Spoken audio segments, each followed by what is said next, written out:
മത്തായി എഴുതിയ സുവിശേഷം 20-ാം അധ്യായം 1 മുതലുള്ള വാക്യങ്ങൾ.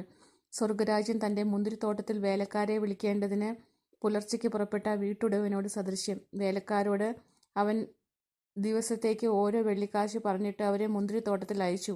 3-ാം മണിനേരത്തും പുറപ്പെട്ടു. മറ്റു ചിലർ ചന്തയിൽ മെനക്കെട്ട് നിൽക്കുന്നത് കണ്ട് നിങ്ങളും മുന്തിരിത്തോട്ടത്തിൽ പോകുവിൻ, ന്യായമായത് തരാം എന്ന് അവരോട് പറഞ്ഞു. അവർ പോയി. അവൻ 6-ാം മണിനേരത്തും 9-ാം മണിനേരത്തും ചെന്ന് അങ്ങനെ തന്നെ ചെയ്തു. 11-ാം മണിനേരത്തും ചെന്നു. മറ്റു ചിലർ നിൽക്കുന്നത് കണ്ടിട്ട്, നിങ്ങൾ ഇവിടെ പകൽ മുഴുവൻ മെനക്കെട്ട് നിൽക്കുന്നത് എന്ത് എന്ന് ചോദിച്ചു.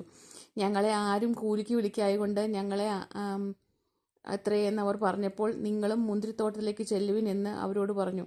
സന്ധ്യയായപ്പോൾ മുന്തിരിത്തോട്ടത്തിൻ്റെ ഉടയവൻ തൻ്റെ വിചാരകന്മാരോട് വേലക്കാരെ വിളിച്ച് പിൻപന്മാർ തുടങ്ങി മുൻപന്മാർ വരെ അവർക്ക് കൂലി കൊടുക്ക എന്ന് പറഞ്ഞു. അങ്ങനെ 11-ാം മണിനേരത്ത് അവർ ചെന്ന് ഓരോ വെള്ളിക്കാശ് വാങ്ങി.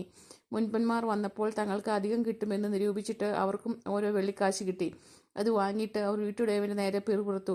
ഈ പിൻപന്മാർ 1 മണിനേരം മാത്രം വേല ചെയ്തിട്ടും നീ അവരെ പകലത്തെ ഭാരവും വെയിലും സഹിച്ച ഞങ്ങളോട് സമമാക്കിയല്ലോ എന്ന് പറഞ്ഞു. അവരിൽ ഒരുത്തനോട് അവൻ ഉത്തരം പറഞ്ഞത്, സ്നേഹിതാ, ഞാൻ നിന്നോട് അന്യായം ചെയ്യുന്നില്ല. നീ എന്നോട് ഒരു പണം പറഞ്ഞൊത്തില്ലയോ? നിന്റേത് വാങ്ങിപ്പോയിക്കൊള്ളുക. നിനക്ക് തന്നതുപോലെ ഈ പിമ്പനും കൊടുപ്പാൻ എനിക്ക് മനസ്സ്. എനിക്കുള്ളതിനെ കൊണ്ട് മനസ്സുപോലെ ചെയ്യുവാൻ എനിക്ക് ന്യായമില്ലയോ? ഞാൻ നല്ലവനാകും കൊണ്ട് നിന്റെ കണ്ണ് കടിക്കുന്നുവോ? ഇങ്ങനെ പിൻപന്മാർ മുൻപന്മാരും മുൻപന്മാർ പിൻപന്മാരും ആകും. യേശു യെരുശലേമിലേക്ക് യാത്ര ചെയ്യുമ്പോൾ 12 ശിഷ്യന്മാരെയും വേറിട്ട് കൂട്ടിക്കൊണ്ട് വഴിയിൽ വെച്ച് അവരോട് പറഞ്ഞത്, നാം യെരുശലേമിലേക്ക് പോകുന്നുവല്ലോ. അവിടെ മനുഷ്യപുത്രൻ മഹാപുരോഹിതന്മാർക്കും ശാസ്ത്രിമാർക്കും ഏൽപ്പിക്കപ്പെടും. അവർ അവന് മരണശിക്ഷ കൽപ്പിച്ചു. പരിഹസിപ്പാനും തല്ലുവാനും ക്രൂശിപ്പാനും അവനെ ജാതികൾക്ക് ഏൽപ്പിക്കും. എന്നാൽ 3-ാം നാൾ അവർ ഉയർത്തെഴുന്നേൽക്കും. അന്ന് സെബെദീപുത്രന്മാരുടെ അമ്മ പുത്രന്മാരുമായി അവൻ്റെ അടുക്ക് വന്ന് നമസ്കരിച്ചു. അവനോട് ഒരു അപേക്ഷ കഴിച്ചു. നിനക്ക് എന്തു വേണമെന്ന് അവൻ അവരോട് ചോദിച്ചു. അവൾ അവനോട്,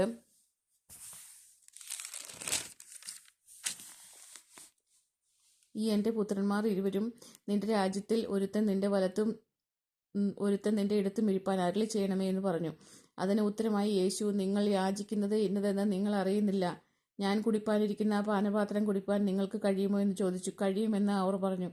അവൻ അവരോട്, എൻ്റെ പാനപാത്രം നിങ്ങൾ കുടിക്കും നിശ്ചയമെങ്കിലും എൻ്റെ വലത്തും ഇരുത്തും ഇടുപ്പാൻ വരം നൽകുന്നത് എൻ്റേതല്ല, എൻ്റെ പിതാവ് ആർക്ക് ഒരുക്കിയിരിക്കുന്നുവോ അവർക്ക് കിട്ടുമെന്ന് പറഞ്ഞു. ശേഷം 10 പേർ അത് കേട്ടിട്ട് ആ 2 സഹോദരന്മാർ നീരസപ്പെട്ടു.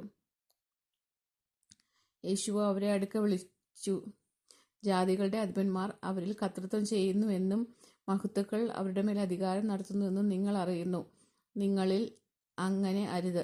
നിങ്ങൾ മഹാനാകുവാൻ ഇച്ഛിക്കുന്നവനല്ലോ നിങ്ങളുടെ ശുശ്രൂഷക്കാരനാകണം. നിങ്ങളിൽ ഒന്നാമനാകുവാൻ ഇച്ഛിക്കുന്നവനല്ലോ നിങ്ങളുടെ ദാസനാകണം. മനുഷ്യപുത്രൻ ശുശ്രൂഷ ചെയ്യിപ്പാനല്ല, ശുശ്രൂഷ അനേകർക്ക് വേണ്ടി തൻ്റെ ജീവനെ മറുവിലയായി കൊടുപ്പാനും വന്നതുപോലെ തന്നെ എന്ന് പറഞ്ഞു. അവൻ യെരിഹോവിൽ നിന്ന് പുറപ്പെട്ടപ്പോൾ വലിയൊരു പുരുഷാരം അവനെ അനുഗമിച്ചു. അപ്പോൾ വഴിയരികെ ഇരിക്കുന്ന 2 കുരുടന്മാർ യേശു കടന്നു പോകുന്നത് കേട്ട്, കർത്താവേ, ദാവീദ് പുത്ര, ഞങ്ങളോട് കരുണ തോന്നണമേ എന്ന് നിലവിളിച്ചു. മിണ്ടാതിരിപ്പാൻ പുരുഷാരം അവരെ ശാസിച്ചപ്പോൾ അവർ, കർത്താവേ, ദാവീദ് പുത്ര, ഞങ്ങളോട് കരുണ തോന്നണമേ എന്ന് അധികം നിലവിളിച്ചു. യേശു നിന്നു അവരെ വിളിച്ചു.